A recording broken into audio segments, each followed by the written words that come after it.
보면은 러시아군이 한 70만 명 이상 사상자가 났다고 그래요. 푸틴 대통령도 한계에 지금 와 있다는 러시아가 북한한테 모든 기술을 다 주지 않을까.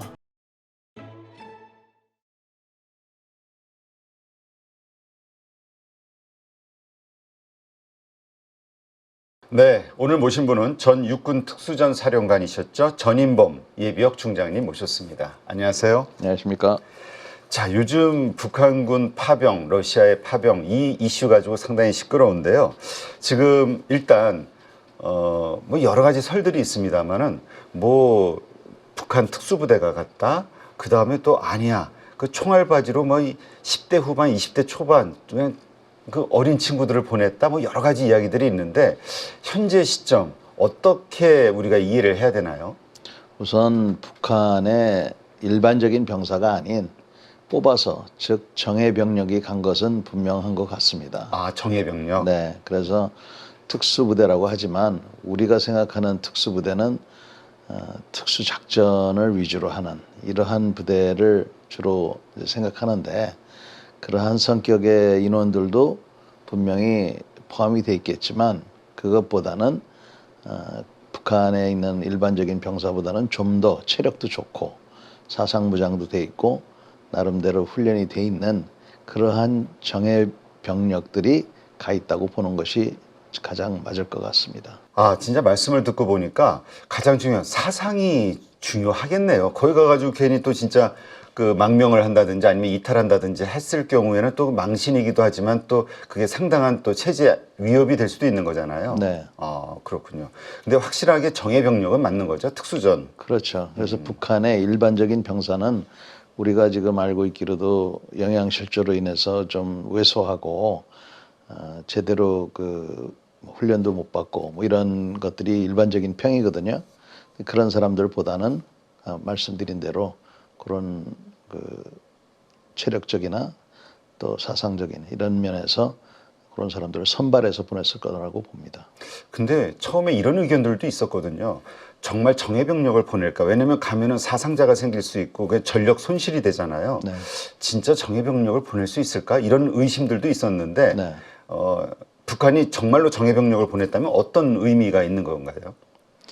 그 베트남전에 우리가 파병할 때도 네. 우선 자원자들을 우선적으로 보냈고 그 다음에 그 인원들 중에서도 당장 전투장에 가면은 옆에 사람이 그래도 기본을 하지 못하면 부대 전체가 팀 전체가 손해를 보기 때문에 그런 사람들은 팀에서 데려가질 않습니다. 네. 그러니까 나름대로 자정 노력을 해서 거기서 속아냈을 거라고 저는 보고요. 그래서 그러한 과정을 거쳐서 이제 이런 인원들을 선발해서 보냈겠죠. 네. 어쨌건 그게 또 북한군 입장에서는 또 그 자존심이 걸린 문제일 수도 있는 거라고 봐야겠군요. 그럼요. 예, 그래서 나름대로 이 병력들을 보내서 성과를 내야 되니까 그 성과를 내기 위해서 신경을 많이 썼을 겁니다. 네. 근데 우리가 이 북한 특수부대 두 가지 시각이 있는 것 같아요. 첫 번째 말씀하셨던 것처럼 뭐 영양실조에다 훈련도 제대로 안 받고 그 다음에 뭐 무기라든가 이런 것도 제대로 없어서 좀 허술하다 이런 의견도 있고 하나는 정말 무서운 되게 엄청난 그 뭐죠 훈련들을 받아서 엄청나게 무서운 그래서 한국의 특수부대들은 저 해병대나 이런 쪽 저 북한 특수부대 만나면 다 그냥 진다 이런 얘기도 많이 있었거든요 우스갯소리로. 네. 어떻습니까? 그들의 진짜 전력은? 그 북한이 전체적으로 어려움이 많은 건 사실입니다. 만약에 대표님께서 그 김정은이라면 그런 상황에서 어떻게 하시겠습니까? 전체를 다 못 먹인다 그러면 그 중에서 그래도 병력들을 뽑아서 네. 자기가 그래도 쓸 수 있는 사람들을 만들어 놨을 거 아니에요. 그런 사람들이 이렇게 저렇게 모이면 한 20만 명 된다는 겁니다. 아, 그러면 이 20만 명은 키도 170 이상, 뭐 평균 173, 4 정도 되고 사상적으로도 무장이 돼 있고 그 다음에 하루에 정신교육을 4시간 이상씩 시켜요. 아 그래요? 예, 그리고 17살에 들어가기 때문에 17살, 18살 그 청년이 세상을 얼마나 알겠습니까? 하루에 4시간씩 우리는 그 낙원에 살고 있고 모든 애로사항은 북한과 남한에 있는 그 허수아비들 때문이다. 이렇게 계속 얘기를 들으니까 아무리 우리가 케이팝을 틀어주고 해도 효과가 없는 것은 아니지만 그래도 이 초기에 이렇게 뚫고 들어가는 게 쉽지가 않다는 것은 우리가 지난 여러 해 동안 공비를 잡아봐도 그렇고 또 잡히지 않은 공비들도 많거든요. 네. 자폭하고 자살하고 한 이런 사람들. 그런 걸 보면 저 체제도 그런 면에서는 무시를 못한다. 김정일 시대에는 많이 약화가 됐던 건 사실인 것 같아요. 네. 그러나 김정은이 들어와서부터는 체제 결속을 많이 해놔서 전에보다는 그래도 많이 나아진 것 같습니다. 제가 봤을 때. 아, 그렇다면 지금 우크라이나에서 무슨 그 여러 가지 심리 작전으로 막 뭐죠? 뭐 삐라나 이런 거 만들어 가지고 뭐 귀순하게끔 네. 그 항복하게끔 여러 가지 뭐 수단을 만들어 놓은 것 같은데 크게 효과는 없을 수도 있겠군요. 그런 것들. 아닙니다. 그 의외로 역시 사람은 사람이기 때문에 심리전에 취약할 수가 있고 특히 북한처럼 폐쇄되고 한 가지 얘기만 듣던 사람들 이런 사람들한테는 심리전이 어떻게 하느냐에 따라서 효과가 있을 수 있기 때문에 오히려 적극적으로 저는 해야 된다고 생각합니다. 네.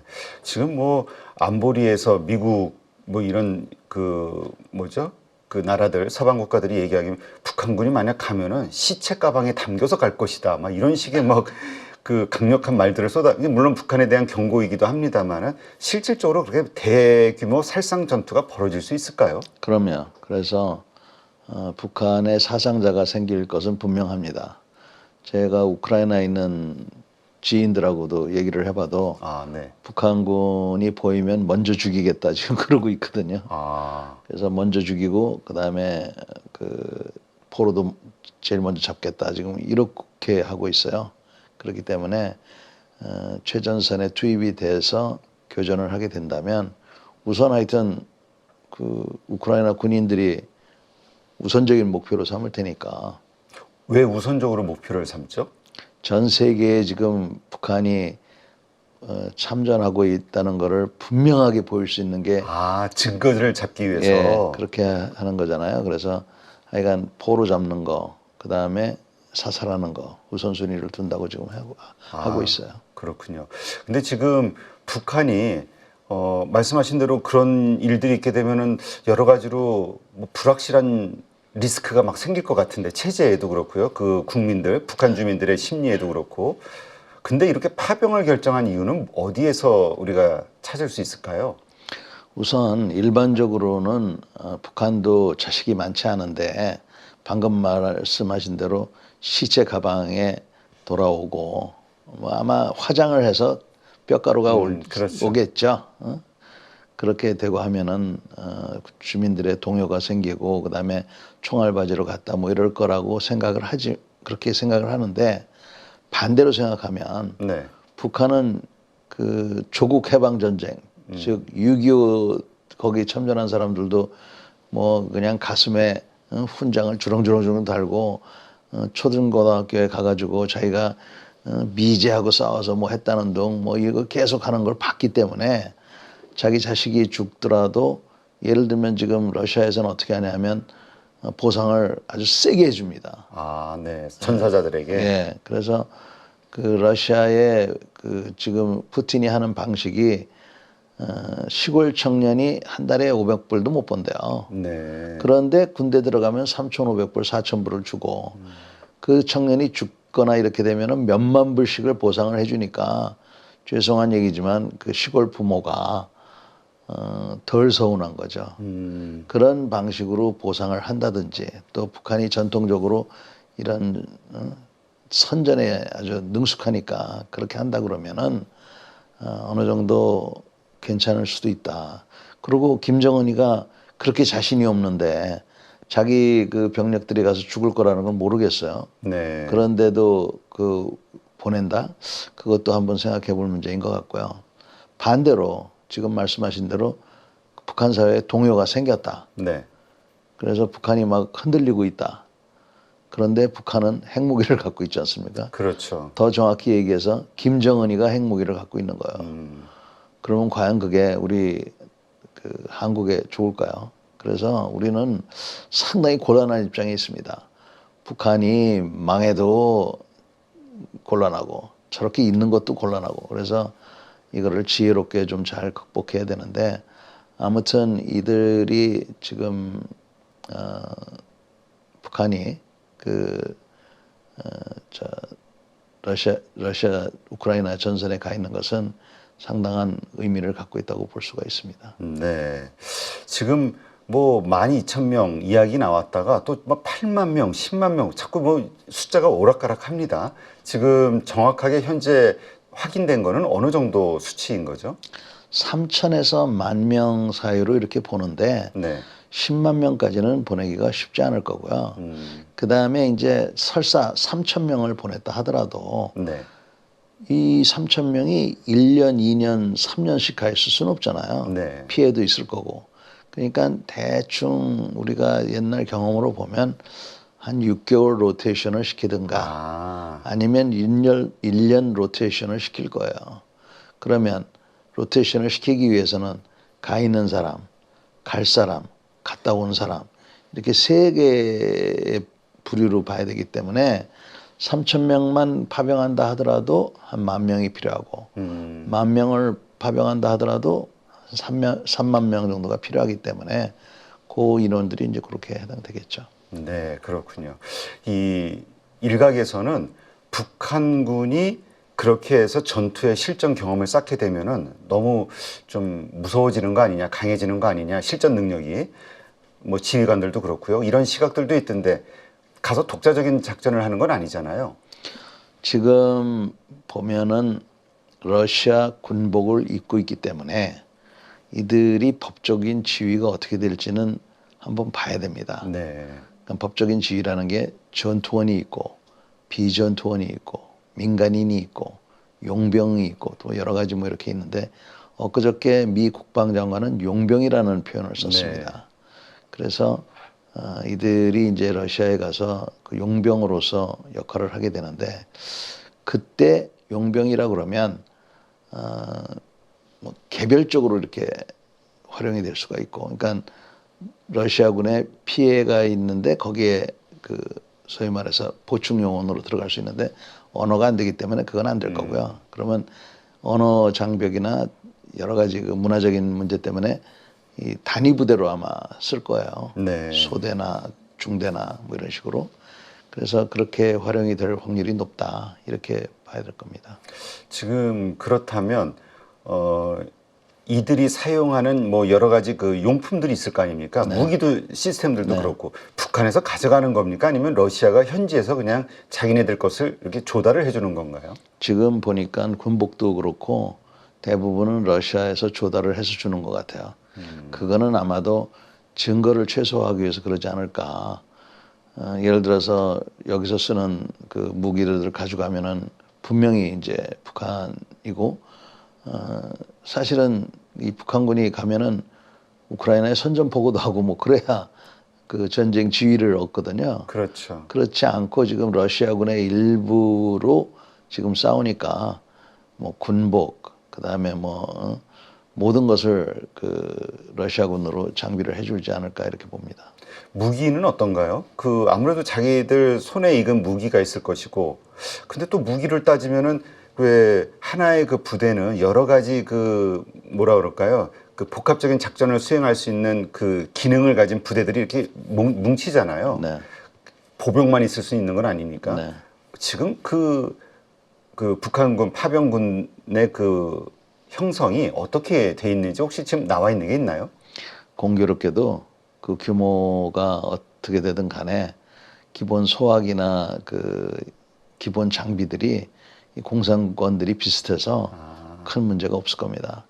가장 좀 그 관심 있는 것은 이 드론을 갖다가 운용하는 거를 아마 많이 배울 것 같아요. 아, 북한군이. 예, 그래서 요새 드론을 옛날로 치면은 박격포탄처럼 막 쓰기 때문에 그 운영하는 방식 또 어떻게 써야 되는지, 뭐 낮에는 어떻게 쓰고 밤에는 어떻게 쓰고 어떻게 피해야 되는지 이런 거를 아마 많이 배울 것 같은데 그거야 뭐 드론 해보신 분들 알지만 한 달 한 사람보다는 두 달 한 사람이 낫고 두 달 한 사람보다는 2년 한 사람이 낫지 않습니까? 그래서 그렇죠.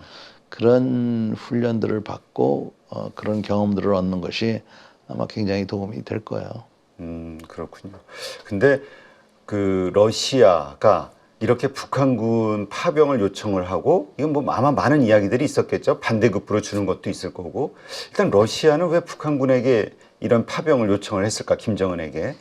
그 다음에 북한은 또 왜 그랬을까? 또 무얼 받기로 하고 이게 지금 시중에 많은 관심사인데 장군님이 보시기에는 어떻습니까?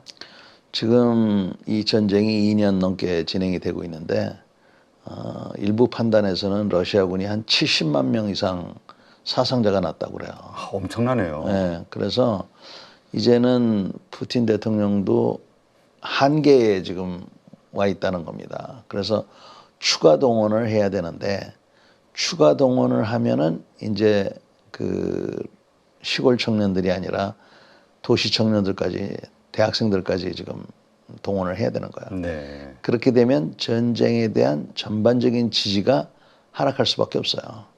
그러니까 그 대신에 지금 누구든지 간에 뭐 시리아의 용병이 됐던 뭐 알카에다가 됐던 누가 됐든지 간에 자기한테 인원을 줄 수 있는 거는 굉장히 다급한 일이거든요. 거기에 이제 작년부터 북한하고 이런저런 논의를 하면서 병력을 보내줄 수 있겠느냐 이런 제안이 있었던 것 같습니다. 네. 그래서 이렇게 지금 우리가 현상을 보지만 이런 거를 하기 위해서는 사실은 몇 개월 전부터 협상이 있지 않았겠어요. 나름대로 쟤네들 준비를 하고. 네. 그래서 이제 이루어진 것 같고 그래서 푸틴 입장에서는 부족한 병력을 하여튼 어떻게 해서든지 보충받는 그것도 그냥 병력이 아니라 나름대로 기초 훈련은 받은 사람들 이런 사람들을 받기 때문에 아마 굉장히 그 중요한 요인이라고 봤을 겁니다. 네. 북한으로서는 작년부터 러시아로부터 그 곡물, 연료, 그 다음에 관광객 등을 비롯한 그런 현금 이런 거를 받았어요. 그때만 해도 러시아가 그래도 대북 제재를 어느 정도 준수하는 것처럼 그런 그 묘사라도 좀 했는데 이제는 그것조차도 안 하고 있는 단계가 된 겁니다. 그래서 네. 앞으로 이제 뭐 식량이라든지 연료 또 돈 이런 것이 들어가는 건 뭐 확실할 것 같고요. 가장 이제 우리로서는 불편한 것은 군사 기술이 들어갈 것이다. 근데 뭐 어떤 기술이 들어가는지는 알 수가 없지 않습니까? 그렇죠. 그래서 저는 낙천적인 성격이지만 군사 계획에 있어서는 저는 그 저한테는 불리하게 이렇게 판단하기 때문에 러시아가 북한한테 모든 기술을 다 주지 않을까. 그만큼 러시아가 더 절박하다. 네. 그리고 만약에 러시아가 주지 않는 기술이 있다면 김정은 정권이 러시아에 있는 창고지기나 그 과학자를 매수하는데 뭐 얼마나 돈이 들겠어요. 더군다나 푸틴이 그렇게 나쁘게 보지 않는다. 뭐 딴 데 이렇게 보고 있다. 이렇게 생각하면 한 100만 불 준다 그러면은 핵탄두라도 하나 뭐 잊어버렸습니다 하면 그만이니까 아니면 뭐 딴 나라로 망명 가면 되니까 창고지기가 코드 번호를 준다든지 아니면은 과학자가 기술을 주는 거는 그건 뭐 그렇게 어려운 일이 아닐 것 같은데요. 그래서 그런 등등으로 보면 하여간 북한의 군사력이 군사 기술이 굉장히 그 가속화될 거라고 저는 봅니다. 네, 그렇군요. 아, 근데 지금 뭐 러시아 70만의 사상자 이야기할 정도면 우크라이나도 상당히 피해가 클 것 같거든요. 오히려 네. 또 침략을 받은 쪽이니까. 그럼 우크라이나는 정말 뭐라 그럴까요? 이 북한의 특수전 병력들 아까 뭐 우크라이나는 지금 막 사기가 올라서 이거 먼저 막 증거를 잡기 위해서 공격할 준비가 막 돼 있다 이렇게 하지만 그럴 만한 어떤 능력 혹은 그런 규모가 될 것이냐 추가 부대를 이렇게 섬멸할 수 있는 이런 생각도 하시는 분들이 있더라고요. 네, 지금 우크라이나도 굉장히 힘든 입장입니다. 그래서 우크라이나가 처음에는 청년들은 동원하지 않겠다. 그러니까 청소년들. 그거는 이제 미래 세대를 그렇죠. 위해서 그런 거죠. 근데 그것도 지금 번복을 해서 나이 어린 사람들도 지금 동원을 하고 있고 뭐 여러 가지 지금 다급한 그 활동들을 하고 있는데 특히 지금 서방의 지원이 적시적이질 않아요. 네. 안 가는 건 아닌데 그저께 필요한 거를 내일 보내주는 이런 형상이라서 지금 굉장히 그 어려움을 겪고 있고 더군다나 미국 선거가 있지 않습니까? 그렇죠. 그 선거에 따른 또 불안 또 이거를 또 러시아는 또 적극적으로 이용을 하고 있고 그래서 모든 전쟁은 의지의 싸움입니다. 그 러시아 국민 이 경우에는 푸틴 또 이 우크라이나 국민의 의지가 어느 게 더 견뎌내느냐 이런 문제고요. 제가 아까 말씀드린 거는 우크라이나군 특수부대 요원들입니다. 네. 그 사람들 입장에서는 미안한 얘기지만 우리 북한 군인들이 일종의 하여튼 우선순위에 오른 먹잇감이라고 지금 이렇게 보는 거죠. 근데 또 그 우크라이나 군대도 이렇게 생각해 보니까 이 수년간의 이 전투 경험 이거 가지고 되게 또 정예화가 됐긴 했겠네요. 지금 있는 병력이라면. 그렇죠. 특히 러시아도 그렇고 우크라이나도 그렇고 이 드론전에 대해서 드론을 이용해서 전쟁을 하는 방식. 우크라이나는 한 달에 그 드론을 10,000개씩 운용을 한대요. 아, 그래요. 예, 그래서 뭐 날려가지고 적을 발견하면 거기다 뭐 수류탄 같은 것도 떨어뜨리고 자폭도 시키고 그래서 새로운 전쟁 양상이 지금 거기서 이루어지고 있습니다. 대표님 생각해 보십시오. 그 드론 소리가 그 벌, 네네. 그 소리가 나면 그 얼마나 경기가 나겠어요? 그러겠네요. 그 하면 바로 죽을 수 있다 이런 생각을 하게 된다면. 네, 네. 그렇군요. 지금 그렇다면 만에 하나 그러한 전투에서 이제 북한군들이 포로가 되거나 네. 그렇게 되잖아요. 네. 그럼 그다음에 이 어떻게 되는 건가요? 포로가 됐을 경우에는?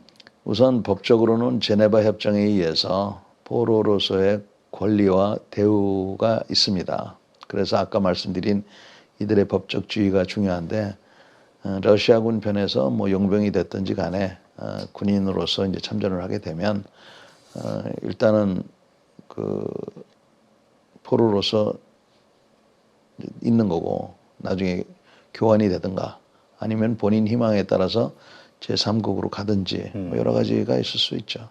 근데 아까 의지의 싸움이라고 표현을 하셨는데 우크라이나 군인들은 뭐 자기 조국에 어떤 생사가 걸려 있는 거고 가족들의 생사가 걸린 거니까 뭐 적극적이 될 수밖에 없을 것 같고 러시아도 뭐 자기네 직접적인 이해관계니까. 근데 이 북한 같은 경우는 사실 대의 명분이 좀 없지 않습니까?